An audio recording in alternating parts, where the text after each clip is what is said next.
Now I request Sri Patkamu Srinivas garu to deliver the speech on Matrahasta Bhojanam. Matrahasta Bhojanam విశిష్టత గురించి మనకి ఇప్పుడు శ్రీ పద్మము శ్రీనివాస్ గారు చెప్తారండి. అందరినీ నిశ్శబ్దంగా ఉండవలసిందిగా కోరుతున్నాను.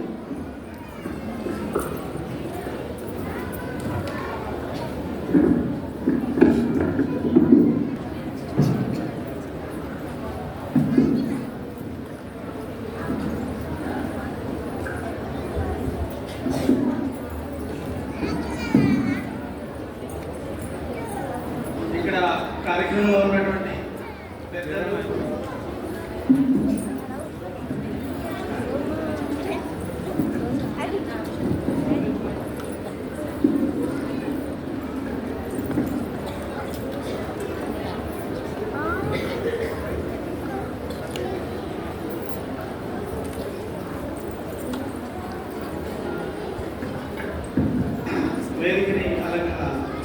వేదిక మీద ఉన్నటువంటి పెద్దలు శ్రీ మధుసూదన్ గారు, కార్యక్రమంలో ఉన్నటువంటి పెద్దలు, కార్యక్రమానికి విచ్చేసినటువంటి మాతృమూర్తులు, పెద్దలు అందరికీ నమస్కారం. సో మాతాజీ చెప్తూ టాపిక్ కూడా అనౌన్స్ చేశారు. అయితే ఆ టాపిక్ మాట్లాడే ముందు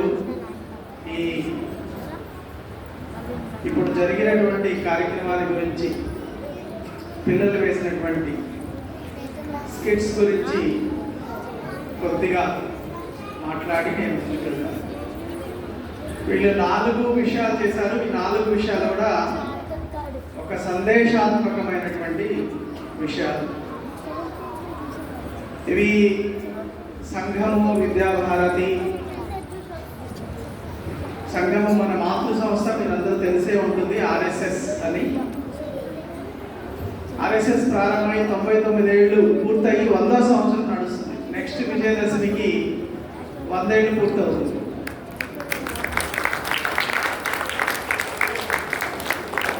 సో ఈ జన్మశతాబ్ది పూర్తయ్యే లోపల ఒక హిందూ జాగరణ జరిగింది, హిందూ చైతన్యం వచ్చింది.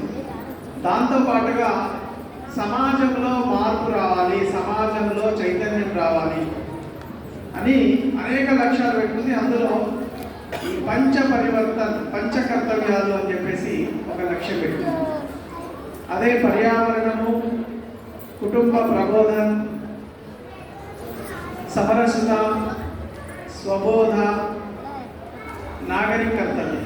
ఈ 5 విషయాలు పెట్టుకున్నాయి. ఈ 5 కూడా చాలా ముఖ్యమైనటువంటి విషయాలు, సమాజంలో మార్పు రావాల్సినటువంటి విషయాలు. దీని గురించి మాట్లాడితే ఒక్కొక్క దాని గురించి ఒక్కొక్క గంట మాట్లాడుకోవచ్చు, కానీ మనకు అంత టైం లేదు. క్లుప్తంగా 1-2 వాక్యాల్లో చెప్పే ప్రయత్నం చేస్తాను. పర్యావరణము ఈరోజు పెద్ద సమస్య ప్రపంచంలోనే. వినియోగవాదము, భౌతికవాదము పెరిగిపోయిన కారణంగా పర్యావరణాన్ని రక్షించకుండా ఇష్టం వచ్చినట్టుగా ప్రకృతి వనరులను దోచుకోవడము,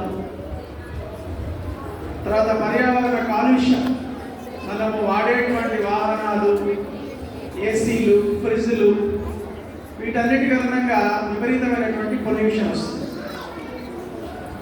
సో పొల్యూషన్ నుంచి రక్షించాలంటే చెట్లు, అడవిలు 33% అడవి ఉండాలి, కాబట్టి అంత లేదు. కాబట్టి వృక్షారోపణ చేయాలి. అలాగే నీటి గురించి ఇక్కడ సందేశం ఇచ్చారు. సో జల సంరక్షణ చేయాలి, నీటి ఇంకుడు గుంతలు తవ్వాలి, నీరు పొదుపుగా వాడాలి, తాగే నీరు కానీ, స్నానం చేసే నీరు కానీ. అలాగే ప్లాస్టిక్ నిషేధించాలి. అలాగే వేస్ట్ మేనేజ్మెంట్, ప్లాస్టిక్ కూడా చాలా పెద్ద ప్రమాదం. సో కాబట్టి ఇట్లా పర్యావరణంలో అనేక అంశాలు ఉన్నాయి. పర్యావరణ పరిరక్షణ చేయాలి. అలాగే రెండోది కుటుంబ ప్రబోధన. ఉమ్మడి కుటుంబాలు తగ్గిపోతున్నాయి. కుటుంబంలో ప్రేమ, ఆత్మీయత ఇవన్నీ కూడా తగ్గిపోతున్నాయి. కాబట్టి కుటుంబంలో కూడా కనీసం రోజులో ఒక్కసారి కలిసి భోజనం చేయాలి. ఇప్పుడు మన మాతృహస్తైన భోజనం దీంట్లోనే కలిపి చెప్తాను. సో ఈ భోజనానికి చాలా విశిష్టత ఉంది మన దేశంలో. మాతృహస్తైన భోజనం అంటే తల్లి ప్రేమతో భోజనం పెట్టాలి, ప్రేమతో వడ్డించాలి. ఈరోజు ఇది క్రమంగా తగ్గుతుంది. వీకెండ్స్ వచ్చినట్లయితే హోటల్కి వెళ్దామా, రెస్టారెంట్కి వెళ్దామా, దాబాలకు వెళ్దామా అని ఇంట్లో వంట చేయడం లేదు. ఒకసారి నేను అనుకోకుండా మా మిత్రుడితోటి ఒక ఇట్లాగే ఆ రోజు ఎందుకో తెలియదు, ఎందుకు వెళ్ళానో గుర్తులేదు, కానీ ఒక కర్రీ పాయింట్ దగ్గరికి వెళ్ళాను. అక్కడికి వెళ్తే పెద్ద క్యూ ఉంది కర్రీ పాయింట్ దగ్గర. నేను చూసి ఆశ్చర్యపోయాను, ఏంటి అసలు ఇళ్లలో వంట చేస్తున్నారా, అందరు ఇక్కడే కర్రీ పాయింట్ దగ్గర కర్రీలు కొంటున్నారా అని చెప్పేసి. మేముండే కాలనీలో కూడా రొట్టెల దుకాణాలు ఇంతకుముందు ఏమి లేకపోయాయి. ఈ మధ్య ఆ చుట్టుపక్కల అన్ని కూడా రొట్టె దుకాణాలు, ఈవినింగ్ అంతా రొట్టెలు చేస్తూ ఉంటారు, అక్కడ వచ్చి పోతూ ఉంటారు. సో కర్రీ పాయింట్లు, రొట్టెల పాయింట్లు పెరిగిపోతున్నాయి. బయట కొనడము, బయట ఫుడ్ తినడం ఎక్కువైపోయింది. ఆహారం ద్వారా మనస్సు నిర్మాణం అవుతుంది, మనస్సు ద్వారా స్వభావం నిర్మాణం అవుతుంది. కాబట్టి మన మనస్సు ఎలా ఉండాలి అని అనుకుంటే అటువంటి ఆహారాన్ని తినాలి. ఆహారం మీద, ఆహారం వండే వారి యొక్క మనస్సు, ఆహారం వండే పదార్థాలు, ఆహారం వండేటువంటి స్థలము, ఆహారం వండే మనం తింటున్నామంటే అది ఎలా సంపాదించాం, వీటన్నిటి యొక్క ప్రభావం ఉంటుంది. ఒక మోసం చేసి సంపాదించి తింటే దాని పరిణామం కూడా మన మనసు మీద ఉంటుంది. అదేవిధంగా మనసు తయారవుతుంది. ఒక్కొక్కసారి మేము అన్ని ఇళ్లలో తింటుంటాం కాబట్టి అన్ని నేను ప్రచారాన్ని రోజుకొక ఇంట్లో భోజనం చేస్తుంటాం పర్యటనలు. కొంతమంది ఇంట్లో బాగా రుచికరంగా ఉంటుంది,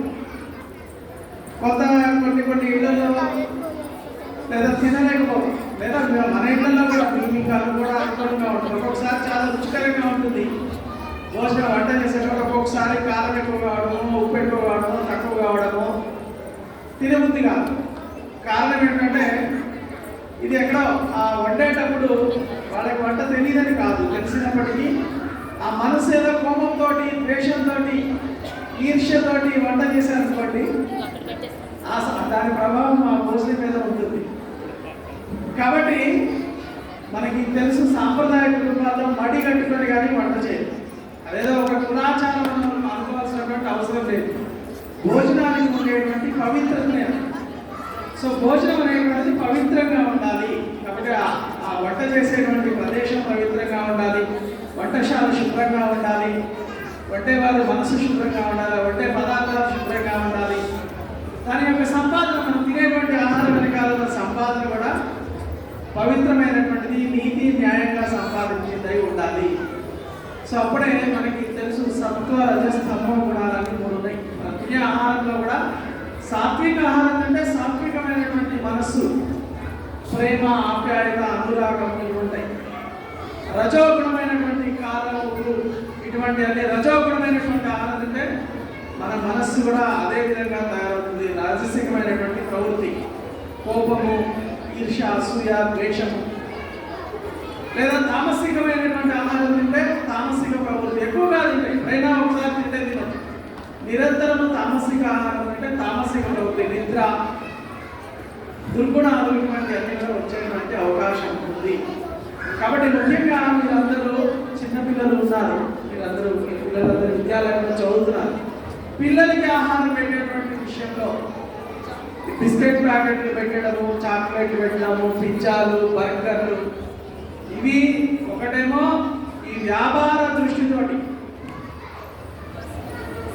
ఒకసారి నేను ఒక రెస్టారెంట్కి వెళ్ళాను, ఇట్లాగే ఒక మిత్రులతో, బహుశా మిత్రులతో కలిసి వెళ్ళాను. అక్కడ ఏం తినాలో అర్థం కాలేదు, ఎందుకంటే రకరకాల పదార్థాలు ఉంటాయి, ఏం తినాలో అర్థం కాలేదు. చివరికి ఏదో అని ఒక పరోటా ఆర్డర్ చేశాను. అది కాస్ట్ ఏంటంటే సుమారుగా 100 రూపాయల పైన.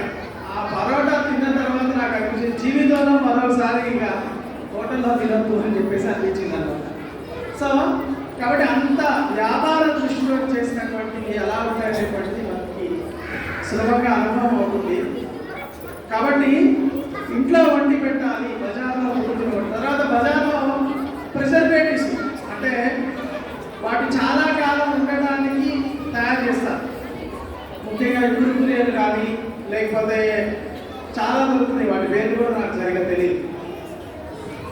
సో ఈ బజార్లో ఫుడ్లు అవి ఎక్కువ కాలం ఉండాలి కాబట్టి దాంట్లో కెమికల్స్ కూడా కలుపుతారు.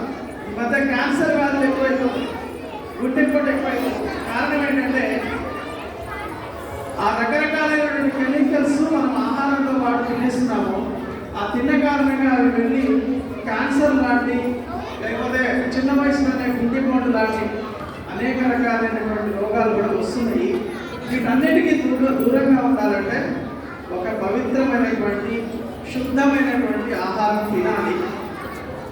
కాబట్టి ఇదే మాతృహస్తేన భోజనం వెనకాల ఉన్నటువంటి ఉద్దేశం, సందేశం అదే.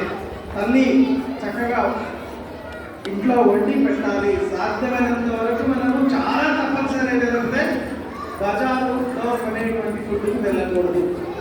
సో ఇది కుటుంబ ప్రమాణంలో ఇది కూడా ఒకటి. కనీసం రోజులో ఒక్కసారి అందరూ కలిసి భోజనం చేయాలి, భోజనమంతా చేసి భోజనం చేయాలి. అన్నం పరబ్రహ్మ స్వరూపం అంట, భగవంతుడికి అర్పించి మనం చేయాలి. తర్వాత అన్నాన్ని వృధా చేయకూడదు. ఈ మధ్య ఫంక్షన్కి వెళ్తే చాలా బాధ కలుగుతుంది. ఫంక్షన్లో విపరీతంగా ప్రిస్టేజ్ కొద్ది పదార్థాలు పెడుతున్నారు. ఒక్కొక్కరు 50, 100, 150 డిష్లు కూడా పెడుతున్నారు. అవన్నీ ఎవరు తినరు, కానీ అవన్నీ చూడగానే పెట్టుకోవాలనిపిస్తుంది. ప్లేట్ తీసుకుంటాను, అదొకటి ఇదొకటి కూడా అన్ని ప్లేట్ నింపేసుకుంటారు. ఏదో ఒక 2 తింటారు, పడేస్తారు, తినలేదు. సో దానివల్ల ఎంతో ఆహారం వృధా అవుతుంది. మొన్ననే ఈ మధ్య కూడా పేపర్లో చెప్పాను, మన భారతదేశంలో 12 కోట్ల మంది ఆకలితో బాధపడుతున్నారు, ఆహారం లేక ఇబ్బంది పడుతున్నారు. కానీ మనం చాలా మంది అన్నము వృధా చేసేస్తాం. దీనివల్ల ఒకటేమో ప్రకృతి వనరుల్ని చాలా త్వరగా క్షీణించుతాయి, రెండోది ఆకలితో ఉన్న వాళ్ళకి అన్నం దొరకదు. కాబట్టి అన్నం పరబ్రహ్మ స్వరూపం అని చెప్పేటువంటి మన దేశంలో ఆహారాన్ని వృధా చేయకూడదు. ఏమంటే పిల్లలు మాట్లాడితే పర్వాలేదు, ఆచార్యులు మాట్లాడుతున్నారు, హరివో మాతాజీలు దృష్టి ఇక్కడ పెట్టండి. పిల్లలు మాట్లాడితే పర్వాలేదు, పిల్లలకి మాట్లాడితే. సో కాబట్టి ఆహార విషయంలో కుటుంబ ప్రబోధన, అలాగే సమరసత గురించి కూడా చెప్పారు. చాలాసార్లు ఈరోజు ఒక మనిషిని మనిషిగా గౌరవించాం, దూరంగా పెడుతుంటాం. దూరంగా ఉండి దూరంగా తిన, పక్కన ఆరు బయట తిని, వరండాలో తిని, డ్రైవరు పని మాట్లాడాలి. సుధారాణి సుధామూర్తి గారు తెలుసు, ఇన్ఫోసిస్ నారాయణమూర్తి గారు శ్రీమతి, ఆమె జీవితంలో కూడా ఒక ఉదాహరణ ఉంది. ఆమె ఎప్పుడో పిల్లలతో చెప్పింది, మనం అందరినీ సమానంగా చూడాలి అనేది. అంటే పిల్లలు ప్రశ్నించారు, అందరు సమానం అంటున్నారు కదా, మరి మన ఇంట్లో 10 వాళ్ళని మన డైనింగ్ టేబుల్ మీద కూర్చోబెట్టి భోజనం చేయొచ్చా అని ప్రశ్నిస్తే వాళ్ళ అమ్మని బయట చేద్దాం అని చెప్పేసి వాళ్ళని పిలిచారు. మీరు కూడా కూర్చోడంటే వాళ్ళు సిద్ధపడలేదు. సరే మీతో చేయకపోయినా మీరు తర్వాత అయినా సరే ఇదే డైనింగ్ టేబుల్ మీద కూర్చోండి అని చెప్పేసి ఆ విధంగా వాళ్ళ ఇంట్లో పద్ధతి మార్చారు. కులం పేరుతోటో, వర్గం పేరుతోటో, భాష పేరుతోటో, ప్రాంతం పేరుతోటో ఎటువంటి వివక్ష లేకుండా అందరూ కూడా సమానమే. ఈరోజు కుక్కల్ని గడ్డి మీద పడుకోబెట్టుకుంటారు, కౌగిలించుకుంటారు, వాటిని కారులో తింటారు, బైకుల మీద తింటారు, కానీ ఒక మనిషిని మనిషిలాగా తింటారు. కాబట్టి ఇది మంచిది కాదు. కాబట్టి మనందరం కూడా ఒకటే, అన్ని వృత్తులు సమానమే. Dignity of labour. ఓ ప్రైమ్ మినిస్టర్ చెప్పులు కుట్టలేడు, చెప్పులు కుట్టే వ్యక్తి ప్రైమ్ మినిస్టర్ పని చేయలేకపోవచ్చు, కానీ ఎవరి పనిలో వాళ్ళ గొప్పతనం ఉంది. చెప్పులు కుట్టేవాడి గొప్పతనం చెప్పులు కుట్టడంలో ఉంది, ఇంకో ఉంది ఏదైనా. కాబట్టి అందరినీ సమానంగా ఒక మనిషిని మనిషిలాగా చూడాలి. ఇదే సోషల్ హార్మోనీ, సమరసత అంటారు. తర్వాతది స్వబోధ, అంటే మన దేశానికి సంబంధించినటువంటి మనం ప్రేమించాలి. స్వదేశీ, స్వావలంబన, స్వాభిమానము, స్వభాష, స్వవేషము. మనం ఇంగ్లీష్ మీడియం చదవచ్చు, ఎన్ని భాషలైనా నేర్చుకోవచ్చు, కానీ ఇంట్లో మాట్లాడేటప్పుడు మాతృభాషలో మాట్లాడాలి, మాతృభాష మర్చిపోకూడదు. అలాగే స్వదేశీ వస్తువులు వినియోగించాలి. విదేశీ, మనకు స్వతంత్రం వచ్చి 70 ఏళ్ళు అయింది, ఇంకా మనం విదేశీ వస్తువులు చిన్న సబ్బులు, పేస్టులు మన భారతదేశంలో తయారైన వాటిని, అవి బాగున్న వాటిని, మన అమ్మ బాగాలేదని వేరే వాళ్ళ దగ్గరికి పోగా, అమ్మ బాగున్నా బాగాలేకున్నా అమ్మనే. కాబట్టి మన దేశం అనుకున్నటువంటిది స్వదేశీ స్వాభిమానము కలిగి మన దేశానికి మన మతాన్ని గురించి కూడా చెప్పాలి, ధర్మాన్ని గురించి కూడా చెప్పాలి, మన సంస్కృతి గురించి చెప్పాలి. పాశ్చాత్య సంస్కృతి నాగరికతని అనుసరించకూడదు. వేషధారణ విషయంలో అప్పుడప్పుడు వివాహాలకి వాటికి ఫంక్షన్కి వెళ్ళినప్పుడు భయమేసి ఉంటుంది, కళ్ళెత్తి మాట్లాడాలంటే మాట్లాడలేని పరిస్థితి. అట్లాంటి ఒక పాశ్చాత్య ధోరణిలో ఉన్నటువంటి వేషధారణ వేసుకుని వస్తున్నారు ఫంక్షన్. సో కాబట్టి సభ్య వేషము, భారతీయ వేషము, మన సంస్కృతిని ప్రతిబింబించేటువంటి వేషధారణ ఉండాలి. కాబట్టి వేషధారణ విషయంలో, మతం విషయంలో మన హిందూ మతం ఏంటి, హిందూ ధర్మం ఏంటి, దీని గురించి పిల్లలందరూ చెప్పాలి. మన మత గ్రంథాలు ఏంటి చెప్పని కారణంగా సులభంగా లవ్ జిహాద్కి గురి కావడము, లేకపోతే మతం మారిపోవడము, ఎవరో ఏదో చెప్పే వినడము, రాముడు కృష్ణుడు గురించి ఎవరో ఏదో విమర్శిస్తే వీళ్ళకి సమాధానం చెప్పడానికి తెలియదు. రామాయణం గురించి, మహాభారతం గురించి, భాగవతం గురించి మన పిల్లలకి తెలియదు కారణంగా సులభంగా వాళ్ళు చెప్పేటువంటి మాయ మాటలకి, ప్రలోభాలకి లొంగిపోతున్నారు. కాబట్టి ఆ విధంగా కాకుండా మనది అనుకున్న దాన్ని ప్రేమించడం నేర్పించాలి. స్వబోధ, సొంత జాగ్రత్త, మనది అనుకునే దాని పట్ల అభిమానం కలిగి ఉండాలి, స్వావలంబన కలిగి ఉండాలి, స్వాభిమానం కలిగి ఉండాలి. బెగ్గింగ్, చాలా మందికి బెగ్గింగ్ నేచర్ వచ్చేసింది. మనం చౌరస్తాలో నిలబడ్డా, లేకపోతే దేవాలయం వెళ్ళినా, రైల్లో ప్రయాణిస్తున్నా అడుగుకునే వాళ్ళు విపరీతంగా కనిపిస్తారు. ఒకప్పుడు లేదు, బ్రిటిష్ వాళ్ళు రాకముందు ఈ దేశంలో అడుగుకునే వాళ్ళే లేదు. ఎందుకు ఇంతమంది పిచ్చగాళ్ళు తయారయ్యారంటే స్వాభిమానం లేదు, స్వావలంబన లేదు. కాబట్టి సమాజంలో ఇటువంటి గుణాలన్నీ కూడా నిర్మాణం చేయాలి. మన నుండి ఇవన్నీ కూడా ప్రారంభం చేయాలి. ఇందాక పిల్లల సందేశంలో కూడా ఇచ్చారు, దాని నుండే మన నుండే ప్రారంభం కావాలి అని చెప్పేసి. చివరిగా నాగరిక కర్తవ్యము. నాగరిక కర్తవ్యం అంటే పౌర విధులు, అందరూ హక్కుల గురించి మాట్లాడుతుంటారు. ప్రతి ఒక్కరు తమ విధులు పాటిస్తే మిగిలిన వాళ్ళ హక్కులన్నీ కూడా రక్షించబడతాయి. కాబట్టి మన విధులేంటి? మనం ట్రాఫిక్ రూల్స్ పాటించడము, లైసెన్స్ లేకుండా పిల్లలకు బండ్లు నడపకూడదు, హెల్మెట్ ధరించాలి, కార్లో వెళ్తే బెల్ట్ పెట్టుకోవాలి, లేకపోతే స్పీడ్ లిమిట్స్ ఉంటాయి, ఆ స్పీడ్ లిమిట్స్లోనే డ్రైవ్ చేయాలి, రెడ్ సిగ్నల్ పడితే ఆగాలి, ఇటువంటివి. అంతేకాకుండా విద్యుత్తుని పొదుపు చేయాలి. విద్యుత్తు నేను డబ్బు కడుతున్నాను కదా, కరెంటు బిల్లు కడుతున్నాను కదా అని ఇష్టం వచ్చినట్టు వృధా చేయడానికి లేదు. ఎందుకంటే విద్యుత్తు జాతీయ ఆస్తి, నీరు పొదుపు చేయాలి, నీరు కూడా జాతీయ ఆస్తి. వనరులన్నీ, ప్రకృతి వనరులన్నీ కూడా పరిమితమైనటువంటివి. ఈ ప్రకృతి మీద మనకి ఎంత హక్కు ఉందో ఇక్కడ ఉన్నటువంటి జంతువులు, పక్షులు, పాములు, పశువులు అందరికీ కూడా సమానమైన హక్కు ఉంది. కాబట్టి జంతువులు కూడా మనము పెంపుడు జంతువులకి పోషించడము, వాటికి తగిన రక్షణ కల్పించడము. మానవుడు ప్రకృతినంతా వినాశనం చేసి మనం బతకడం కాదు, ప్రకృతితో సహజీవనం చేయాలి, ప్రకృతితో కలిసి బతకాలి. ఇవన్నీ ఉంటే మనం కూడా బతకగలుగుతాము. ఇవన్నీ ప్రకృతి లేకపోతే మనం జీవించలేము. ఇది జ్ఞానము మనకు తెలియాలి. అంతేకాదు మన సంస్కృతి ఏంటి? మాతృపరదారేషు పరద్రవ్యాన్ని నష్టం, ఆత్మవత్ సర్వభూతేషు ఏష ధర్మ సనాతన. పరస్త్రీని తల్లిలాగా చూడాలి, ఇతరుల ధనాన్ని మట్టితో సమానంగా చూడాలి.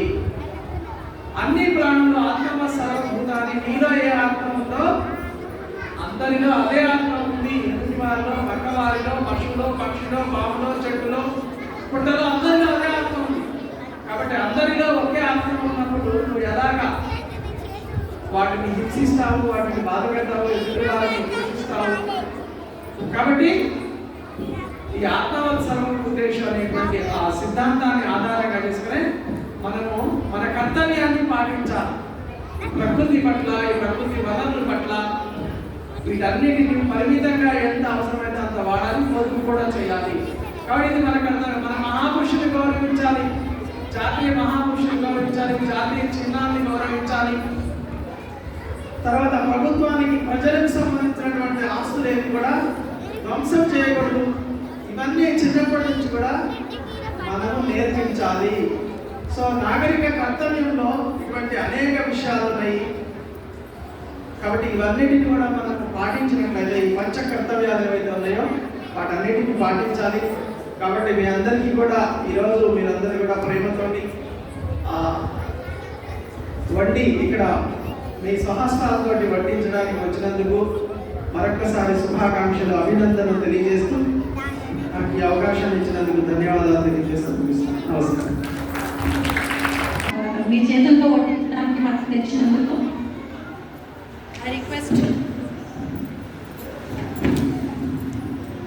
I request all the parents to please go down